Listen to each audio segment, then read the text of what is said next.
This is the story of society lady, Madame Duvet, and the lovely dinner party she gave one autumn evening at her exclusive mansion at Terrace Manor. All the guests arrived at around 7 p.m. and were promptly served champagne and hors d'oeuvres. The guests included Mary Ellen Fairchild, Duke Maurice Rolfe, B.B. Des Moines, Duke Edmund Simone, Amelia Castle, the irrefutable Geoffrey Bellows, Lizzie Spades, Trojan Theobald, Jade Arden, Virgil Holinshed Esquire, Countess Charlotte Lennox, Rex Lucrece, Princess Cordelia of York, Jacques Ricardo, the ever-impressionable Penelope Livy, Francis Pettybaker, and Sir Archibald Clements. Unfortunately, the part in this story about society lady Madame Duvet ends shortly before 8 o'clock p.m. when the lights abruptly went out. When they mysteriously went on again 5 minutes later, Madame Duvet was dead. The party guests began to wonder who done it, and how they'd done it as well. Society lady Madame Duvet's body was sticking out from behind the sofa, and the guests didn't bother to have a closer look because that particular piece of furniture was in an out-of-the-way, hard-to-reach area of the room.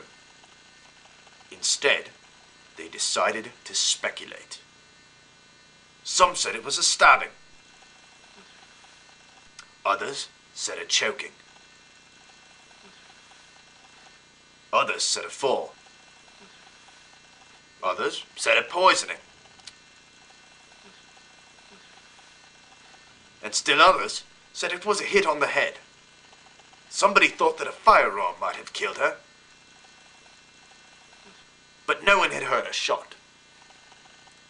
Finally, Sir Archibald Clements, who had taken a fancy to amateur detective work, scribbled a few deductions down and accused the butler because he had a funny look in his eye.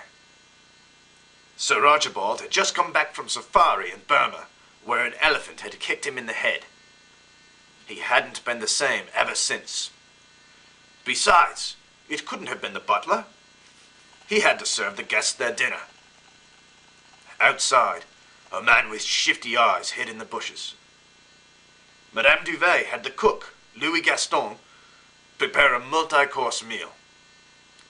The guests sat down to their food and made idle conversation, but they were really thinking about their friends being possible suspects. Nobody had done anything about the body, and the neighborhood cats began to hover around it.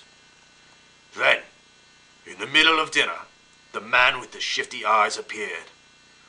He introduced himself as Constable Macduff of the Scotland Yard. He was hot on the trail of a gang of Moroccan diamond thieves who had been traveling around under the guise of an acrobatic troupe. More and more cats crowded around the body. Everyone thought that Madame Duvet had been murdered by Moroccan diamond thieves posing as an acrobatic troupe. They were satisfied by this and started to make their way home. Around that time, Madame Duvet poked her head out from behind the couch to say that she was okay and that she had just choked on a cocktail olive. But at that exact moment, she was struck by an urn that had been precariously placed on the windowsill. Was it an accident? Or foul play? Whatever it was, the guests all agreed that it was a most interesting evening.